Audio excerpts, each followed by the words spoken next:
Jalen, just the group to start the fourth, what did you feel out there in terms of being able to turn the tide of the game after it had been kind of a slog to that point?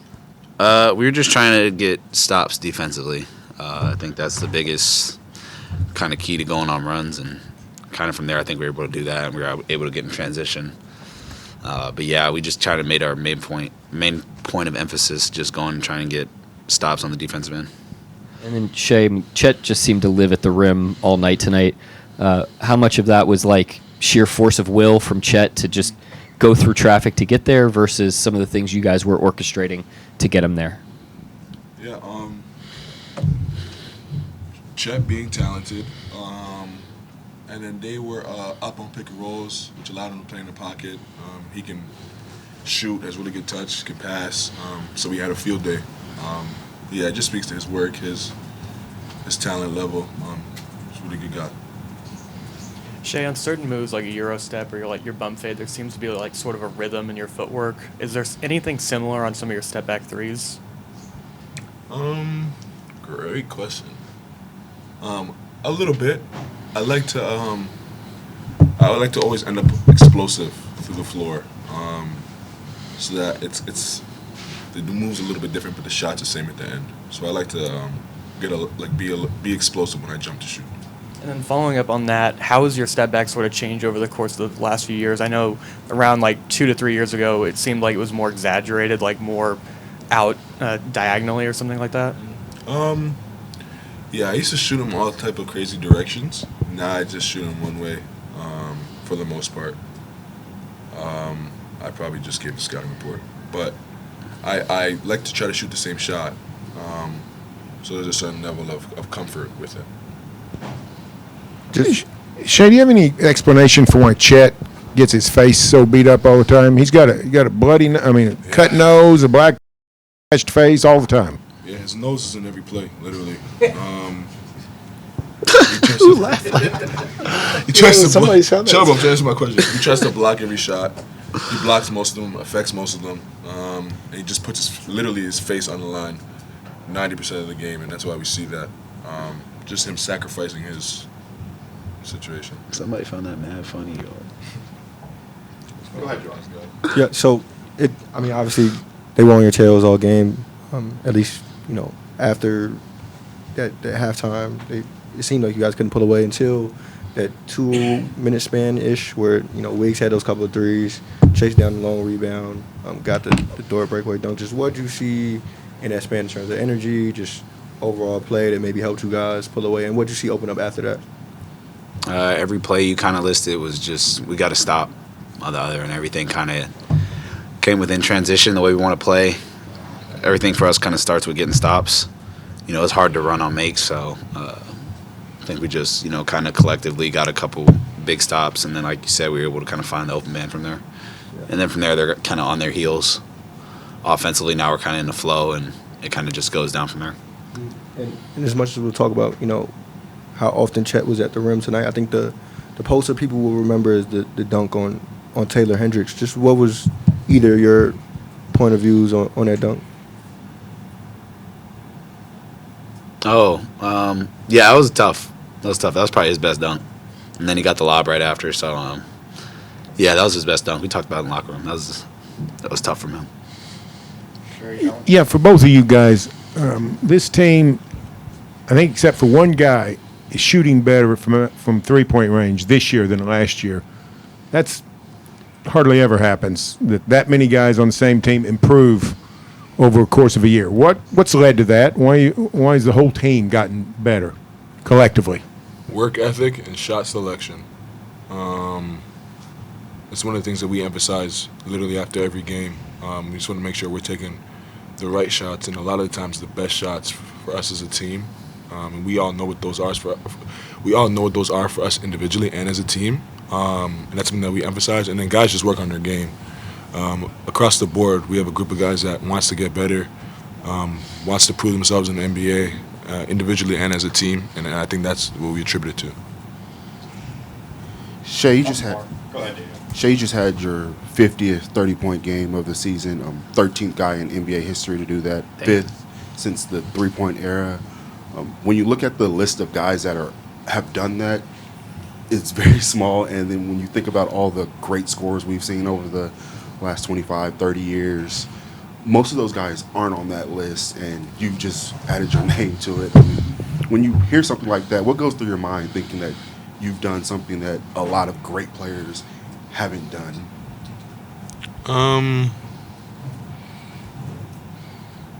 It doesn't really hit me like that.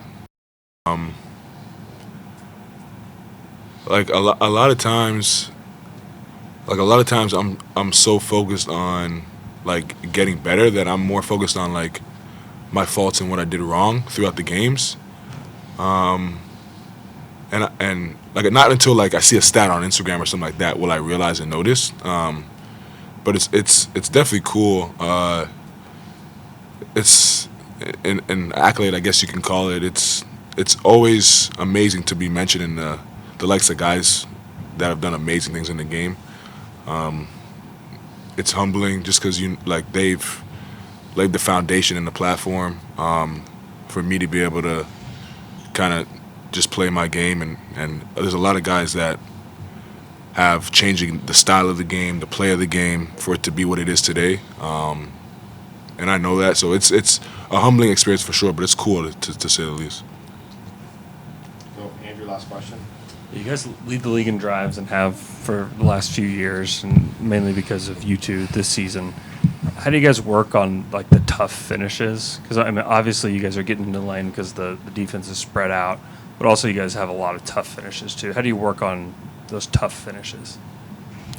I've played in the paint my whole life, so for me it's natural. Like just being around the basket and making plays around the basket. But it's something I've worked on my whole life for sure. Like I always come in the gym and like just play with the backboard and play around the rim for a little bit before I start my workouts, and maybe that's what it is. Dub, Thanks, you? guys. Hold on. Dub, what about you and your Work out with him. So there you go. All right, guys. Thank you. Cal, OKC Thunder, Chet, your toughness, is that something you've had since you were a little kid running around, or accumulated with some of the battle scars you've accrued over the last dozen years or so? I'd say I just never wanted to let somebody say they got one over on me, so just try to live life that way.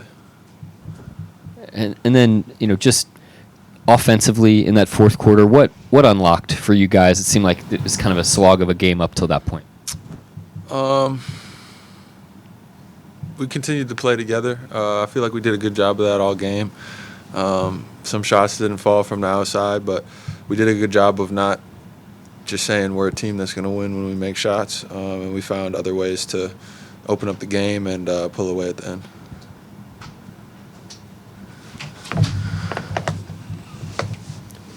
Why do you get hit so much in the face? You're the tallest guy on the court. Seems like you'd be the hardest face to reach, but I don't know why it happens, but I don't know. have you always gotten hit a lot like this? I mean, at Gonzaga in high school? Yeah, it happens. It's not so bad anymore. I had braces growing up.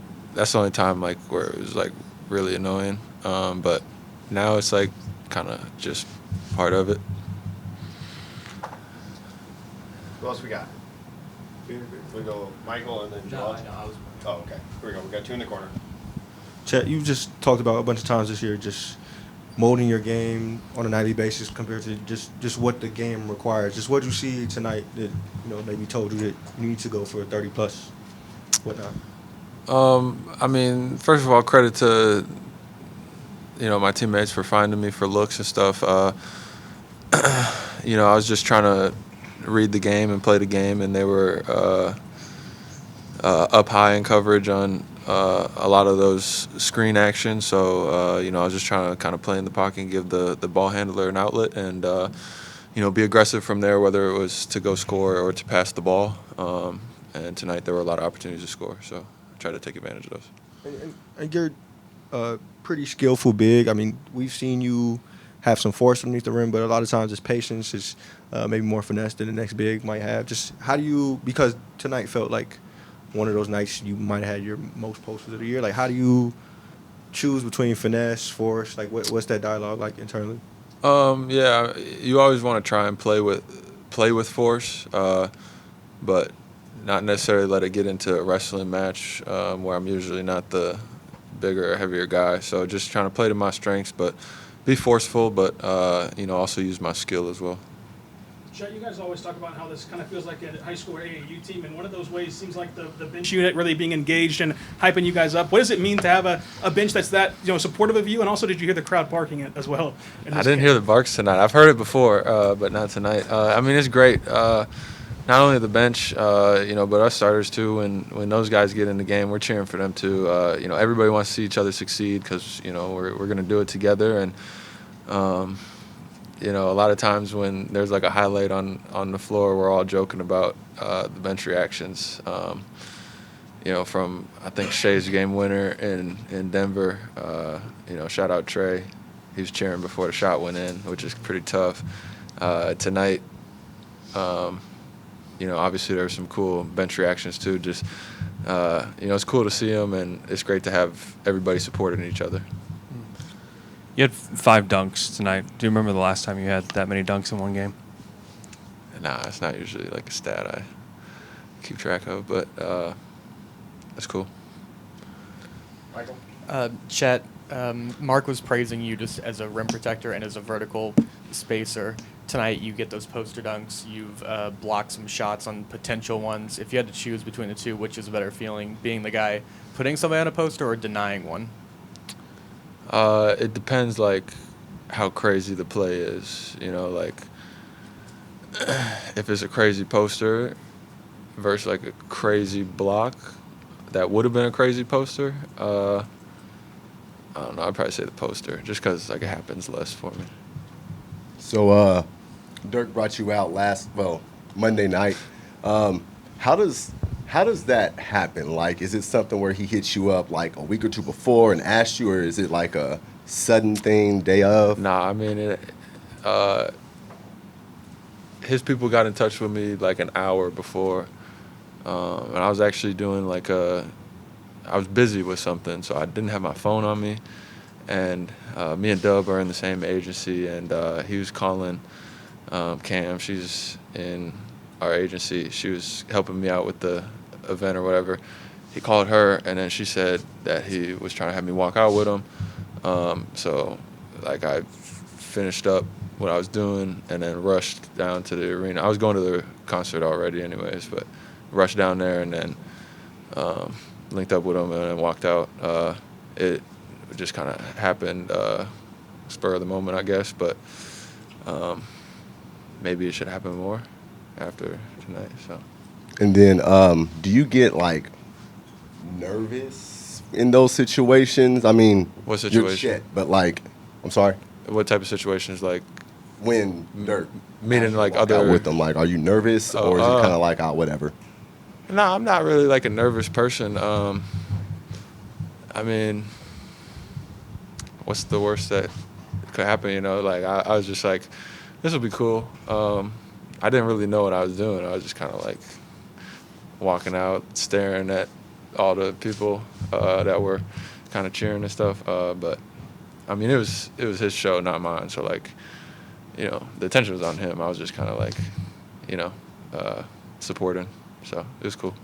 On the topic of the Drake concert, you've been saying all season long that you wear these Nike Techs right now, but whenever you need to, you can put an outfit on. Did you get any compliments about your outfit from the team? Yeah, but I've wore that outfit before, so apparently that's against the rules. I was trying to be eco-friendly, but that's not allowed anymore, I guess. We got one more to Joel.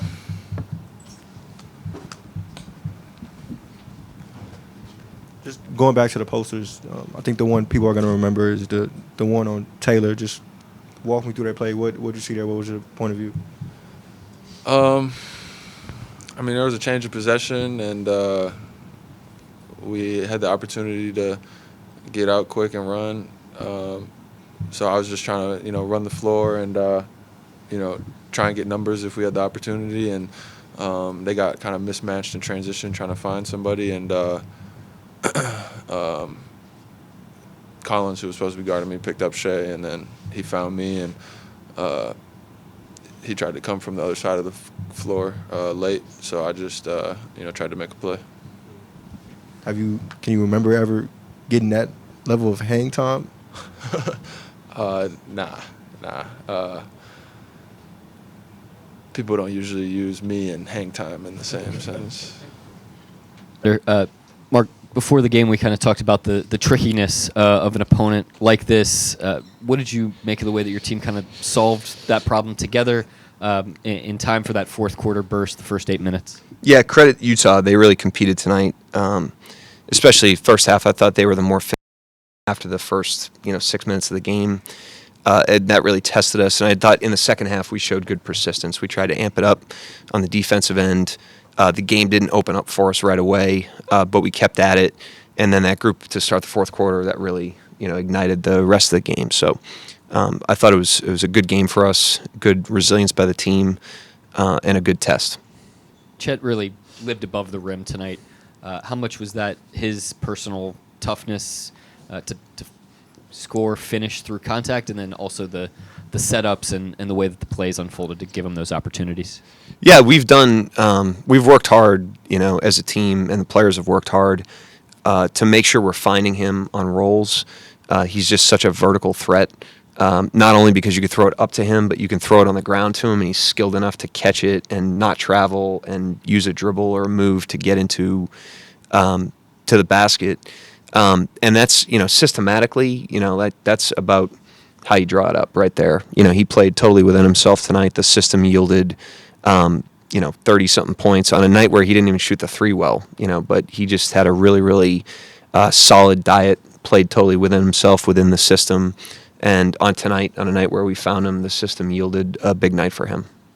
Mark, with Chet, he had a few of those forceful dunks. I don't know if we've seen that level of force from him, other than maybe glimpses all season. Just is there a conversation? Has there been a conversation there in terms of how he, the discernment there and when to have finesse, when to be forceful, like just his general presence around the room? I think he's played with pretty good force this year.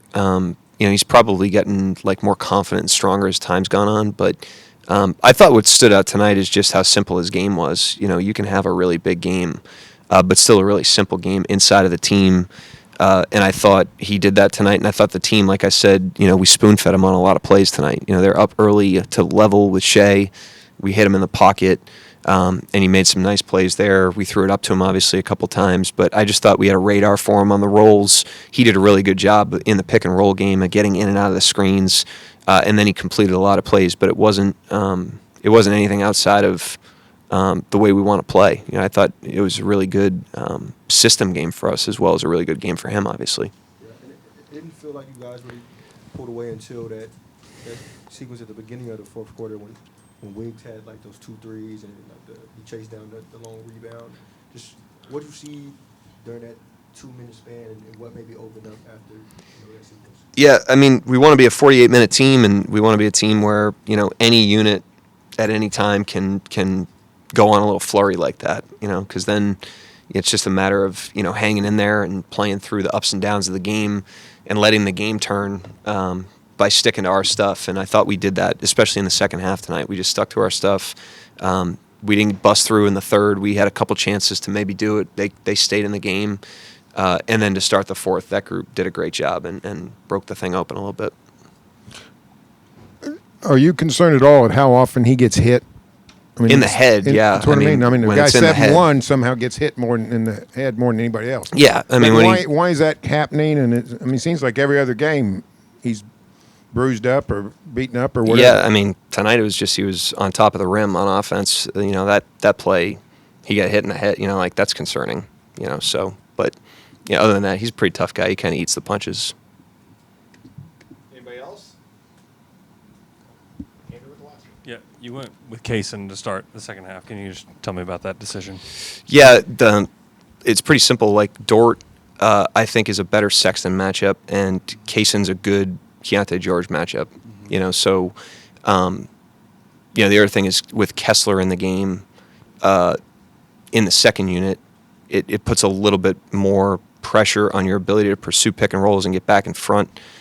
because of the rim presence and the rebounding presence, and that's Dort's deal. You know, he's just going to keep you out of those plays where you're behind the ball and pick and roll. Nobody's better at that than him. You know, so it was really a tactical adjustment and just a matchup adjustment. You know, to get him onto Sexton and to get Kaysen onto George. So nothing more than that. Yeah, and then you had a lineup that had Giddey and Hayward as like the two biggest guys on the court. What did you see from that one? They were small with Collins, you know, so it was a unit for them that I thought we could do that against and switch a little bit. It also maybe spreads them out, and I just think, you know, flipping the small lineups out there at unpredictable times, making the other team adjust to that, and then, you know, reversing course very quickly and going back big, you know, allows us to stay pretty nimble on our end of things and to keep our opponents off balance based on the lineups they have out there. So, you know, like I said, we're gonna be pretty aggressive down the stretch here, and we have been, you know, really since All-Star break, and we'll continue to do so to continue to understand our team. And we'll go one last one to Joel here. Now that we're asking rotation questions, this is probably small, probably didn't even mean anything, but I think somewhere in that second quarter, maybe midway through the second quarter, Shai was at the table. Yeah. And then you call a timeout, and then the group you bring in doesn't feature Shai. Just what was that? Yeah, this is a simple one. I called Isaiah, Zay. You know, I was like, Zay, and then Shai got up, which is a savvy move by him because he probably would have just checked in the game if not for the timeout. But I was calling Isaiah, and then when I saw him sitting there, I looked at him, and he looked at me, and that's just how miscommunications happen.